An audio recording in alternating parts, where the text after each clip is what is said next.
I thought this was going to be simple. So I found this 1926 Sears house catalog. I picked a plan I liked, and I figured I could just recreate it in Revit. Maybe make a few small changes and see how it functioned today. But almost immediately, modern life started breaking the house. This house is almost 100 years old, and honestly, I think parts of it work better than modern homes. But the second I tried adapting this 1920s floor plan to modern life, the entire thing started unraveling.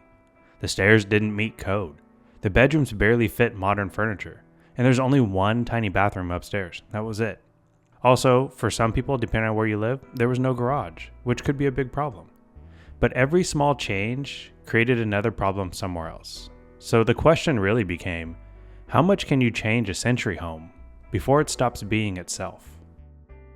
So a few nights ago, I picked up several old house book plans from the 1920s at Half Price Books, and one of them was this, the 1926 Sears Roebuck house catalog.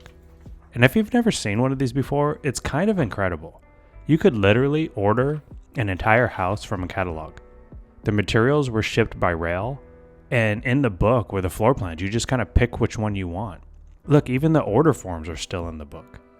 And buried inside these old Sears catalog homes are hundreds of early 20th century floor plans that still feel surprisingly relevant today. They're not trendy and optimized for social media. They're just kind of thoughtful and compact and human. And I wanted to see if one of these century homes could still work for modern life.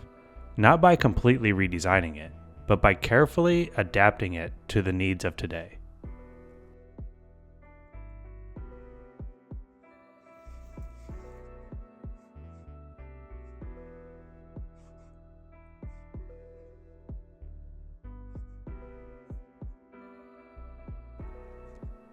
So I started by recreating the original 1920s house plan as accurately as I could, and honestly my first impression was how well proportioned everything felt. The house is relatively compact, but the rooms, they still feel intentional. There's a dedicated dining room, a separate living room, 3 bedrooms upstairs, even a music room. And compared to many modern homes, the circulation, it feels very deliberate. You move through the house room by room. Not everything is visually connected all at once. And maybe this is controversial, but I think we lost something when every room started becoming part of one giant open space. This house to me feels quieter, more structured, and even more private.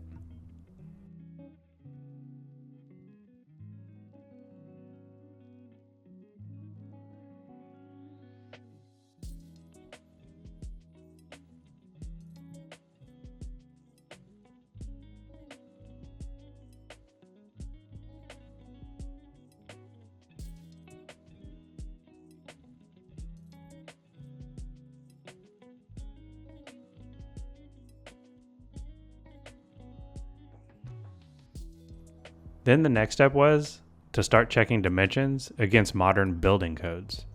And the very first thing that completely failed was the staircase. The original stair risers were somewhere between 10 and 12 inches tall, which probably wasn't unusual for the 1920s. But modern residential codes generally limit risers to about 7 inches max. And that sounds like a tiny difference, but it completely reshaped the second floor. The staircase here suddenly had to become much longer, which then pushed walls out. It shifted circulation. It reduced the usable floor area upstairs, and it forced me to completely rethink the upstairs layout.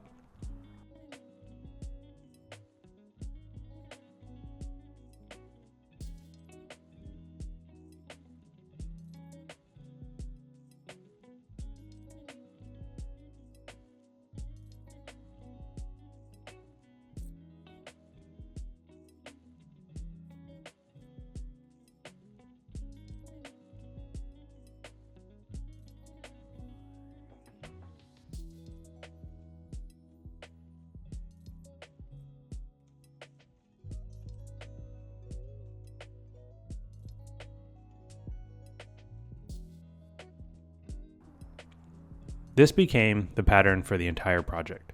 Tiny modern requirements creating massive architectural ripple effects. Next, I started to realize something else.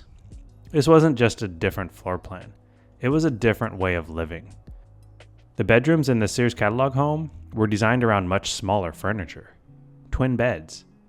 There was little storage because people had fewer possessions, I guess. And upstairs, 3 bedrooms were sharing one very small bathroom. And that was it for the whole house. Which honestly probably worked fine for many families at the time. But today, that's not what we would expect. We usually have a master suite, we have closet space, and maybe another bathroom downstairs so people don't have to walk upstairs to use the bathroom. Maybe even a dedicated office. And this is where the project became more complicated. Because I wasn't trying to make fun of the original design. I actually really like it. So every change started to feel like a negotiation. What should evolve and what deserved to stay? At first, I tried very hard to keep the original footprint intact. But eventually, modern life won. So I added some square footage, but I made sure I did it in a way that was respectful to the original character of the building and didn't take away from the aesthetics that it had. I added a garage with a laundry vestibule downstairs on the back of the building. And then inside, I added a powder room downstairs.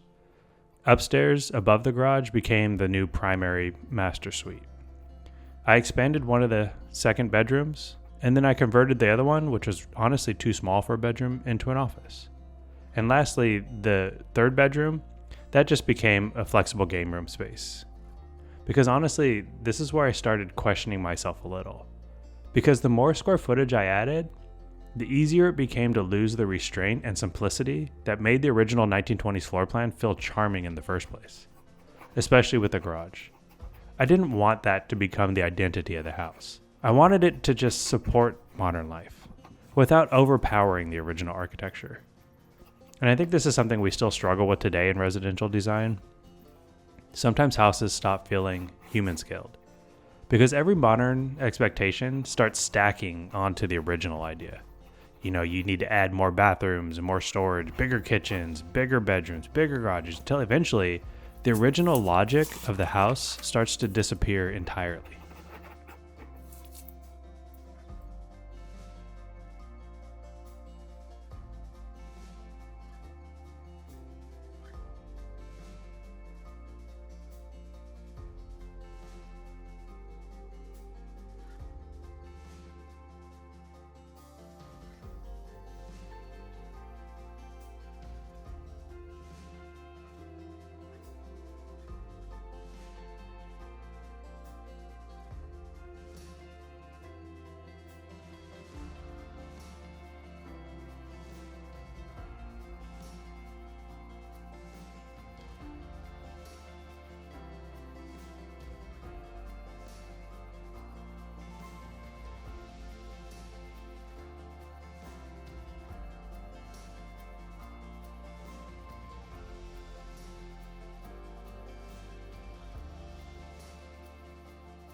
And by the end of the process, the project had really become 3 different houses.